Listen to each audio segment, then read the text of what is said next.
1. Episode 7 of HBO's Game of Thrones, Cersei Lannister uttered this famous line. When you play the Game of Thrones, you win or you die. There is no middle ground. While that foreshadowed much of the bloodshed in the show, it couldn't be further from the truth for modern-day politics. By and large, heads do not fall for national leaders. The end of political careers simply means no more campaigning, no more debating with the opposition, no more signing of bills, just enjoying good old retirement. No matter how popular or unpopular they were, life after politics are peaceful, if not downright idyllic. Well, that is the case until we look at dictators. In most autocratic regimes, where ultimate political power lies in the hands of a few, the end of their political life can be quite dramatic. Often wrapped up with the crisis and upheavals of their countries, the rulers often end up like this,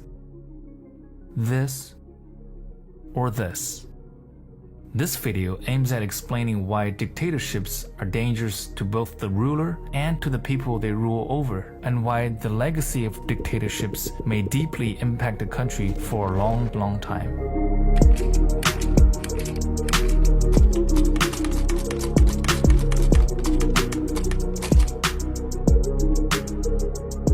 First, let's define what a dictatorship is. A dictatorship is a form of government characterized by a single leader or a group of leaders and little or no toleration for political pluralism or independent programs or media. A dictatorship could be a political party, for example, like People's Action Party in Singapore, a military junta, like the ones in South America in the 1970s, a monarchy, like the one in Saudi Arabia or Brunei, or a single leader who holds all the powers of the regime. Any regime may blend these qualities, and those are hybrids. For this video, we'll focus on the single leader dictatorship or personalist dictators, because that is often what we associate with the word dictator in the modern context. There are several ways dictators can come into power. It can be through an armed uprising in the case of the Chinese Communist Party and Fidel Castro's Cuba, a military coup in the case of Nigeria, Chile, and Argentina back in the 1970s, or by simply voted in, then corrupting the vulnerable institutions to never leave. Regardless of the ways into power, leaders cannot rise to power alone. Dictators do not need majority support of the populace to rise up, but they do need some group of allies, a coalition, to help and support them.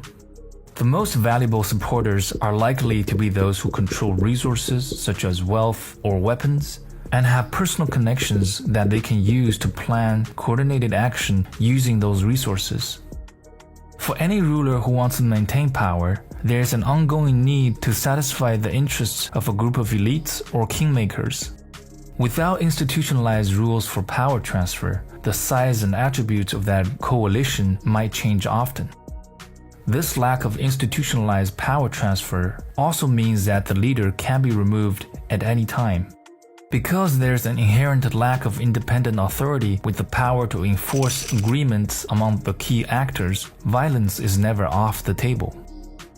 As Machiavelli famously remarked 500 years ago, a ruler is almost always bound to die at the hands of somebody close to him. Out of all the non-constitutional exits from office of authoritarian leaders from 1946 to 2008, more than 2/3 were removed by regime insiders. This was how Brezhnev replaced Khrushchev in 1946 in the Soviet Union, how military officers ousted Ghanaian President Nkrumah in 1966, and how the deposed Tunisian President Ben Ali got rid of his predecessor in 1987. This explains why dictators are always so paranoid. Well, it is because they know how risky the game is. To maintain power for a long time, the dictator inevitably purges his inner circle, replacing some of his initial supporters with weaker, more loyal allies. This brings home the Game of Thrones quote that in the struggle for authoritarian power, it is the most ruthless, Machiavellian one that comes out on top.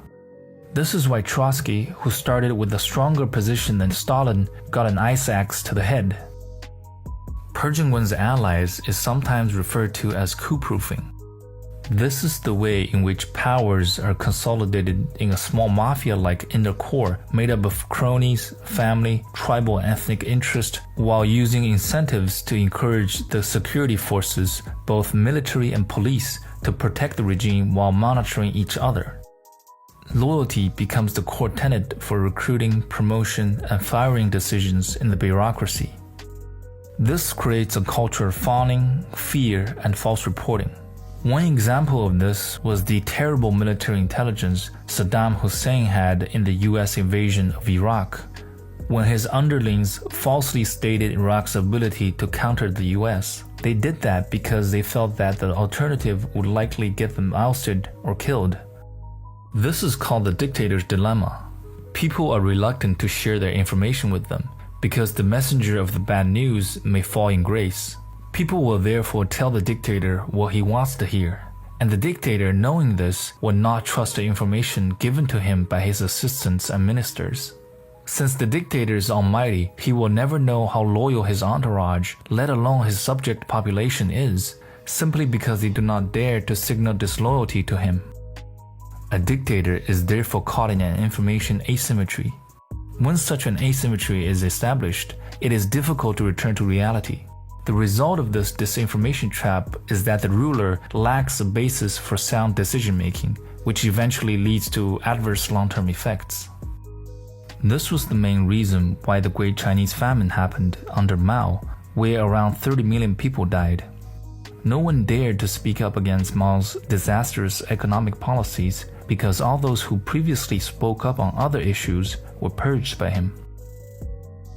This is the real danger of dictators because they have the potential to do great harm to the country and its people in the long run.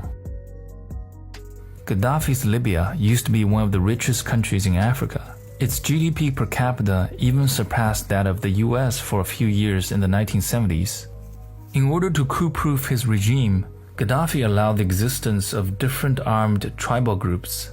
He did so on purpose in order to play them off each other and operated a divide-and-conquer strategy.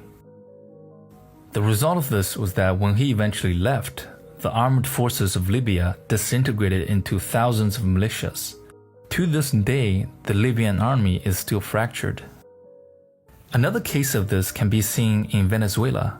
With its huge oil reserves, it boasted one of the highest income per capita for South America for a while. There was corruption, of course, but there was turnover in government. Then came in Hugo Chavez. This is not a criticism of Chavez being of the left or the right, but rather that he personalized the regime and eroded the institutions. During his 14 years in office, besides the ballot box, every other institution of democracy, the courts, the media, the opposition, was destroyed in an attempt to create a party-run state and economy. In the process, he rigged the oil economy to keep himself in power. The result was that after he died and the oil prices crashed in 2014, the people suffered greatly. They endured food and medicine shortages, and the country descended into chaos. It seems that the young states of Africa and the Near East are more severely affected by dictators. The average country in this region saw its GDP per capita double between 1960 and 2009, implying an average growth rate of almost 1.5% a year. In countries without dictators, the average growth are at 2.38% per year, with a 75% higher GDP per capita. In very rare cases, dictators are able to engineer their retirement rather than dragging the country down with them. For example, Julius Nyerere of Tanzania, who after helping the country gain independence from the British in 1962, ruled the country for more than 2 decades. Despite authoritarian tendencies, he was still able to voluntarily, gracefully, and honorably bow out of governance. He then became a sort of elder statesman for his political party. Another example is Jerry Rawlings of Ghana, who came into power through a coup in 1979. After the initial brutal purges of political adversaries, Rawlings transitioned into an official political role through elections and was able to exit from politics after 2 terms. If you who are watching this video happen to be a dictator, then I urge you to follow these two examples and find a graceful exit. As the data show, democratic transitions actually protect dictators from the worst outcomes. The other thing you should do if you care about your country and not just yourself is that you should seek to build institutions that, let's face it, you probably helped to destroy in the first place.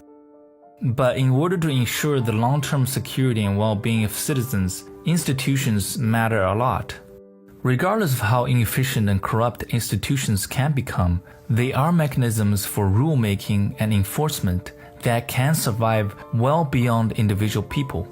The real danger of dictators is that the longer they are in power, the more erosion occurs in the state's institutions.